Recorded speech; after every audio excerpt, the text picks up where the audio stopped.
আসসালামু আলাইকুম রহমতুল্লাহ। প্রিয় ভাইরা, দেশে প্রবাসে যে যেখান থেকে দেখছেন সবাইকে অসংখ্য ধন্যবাদ জানাচ্ছি। আজকে আমরা রাসূল সাল্লাল্লাহু আলাইহি ওয়াসাল্লামের মুখনিসৃত একখানা বাণী বলবো, যেটা অত্যন্ত গুরুত্বপূর্ণ, সকল মানুষের জন্য, দুনিয়াতে চলাফেরা করার জন্য অত্যন্ত গুরুত্বপূর্ণ। রাসূল সাল্লাল্লাহু আলাইহি ওয়াসাল্লাম বলছেন, পৃথিবীতে চলার ক্ষেত্রে একে অপরের ভিতরে হিংসা বিদ্বেষ মারামারি কাটাকাটি ঝগড়া বিবাদ একে অপরের কত হট্টগোল লেগে থাকে, এগুলো সব বর্জন করে আল্লাহ রাসূল বলছেন, লা তাহাসাদু, তোমরা একে অপরে হিংসা করিও না। ওয়ালা তানাজাসু, তোমরা একে অপরে তানাজুস করিও না। ওয়ালা তাবাগাদু, একে অপরে বিদ্বেষ ক্রোধ করিও না। ওয়ালা তাদাবারু ওয়ালা তাবাগাদু, এবং তোমরা একে অপরের পৃষ্ঠ প্রদর্শন করিও না, একে অপরের মধ্যে কাদা ছোড়াছুরি করিও না।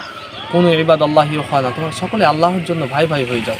আচ্ছা ভাই, আমি আপনাকে জিজ্ঞেস করছি, আমাদের এই গোটা পৃথিবীর মুসলমান যদি সকলে একে অপরে ভাই ভাই থাকতো, তাহলে হয়তোবা আমাদের জন্য আল্লাহ তাআলা আরও উত্তম কিছু দান করতেন। এখন বর্তমান সময়ে দেখতে পাচ্ছি বিভিন্ন জায়গায় মুসলিম নির্যাতিত হচ্ছে, নিপীড়িত হচ্ছে, মুসলিম মা বোনদেরকে ধর্ষণ করছে, এই সাহসটুকু কেউ পাইতো না, যেটা ওমর ইবনে আব্দুল আজিজের জামানায় ছিল। আপনি কি মনে করেন? হ্যাঁ, এটা সঠিক যে যদি আজকে আমরা ভাই ভাই একে অপরে যদি একটা শরীর বা বডির মতন থাকতাম, তাহলে অবশ্যই কেউ আমাদেরকে মাশাআল্লাহ।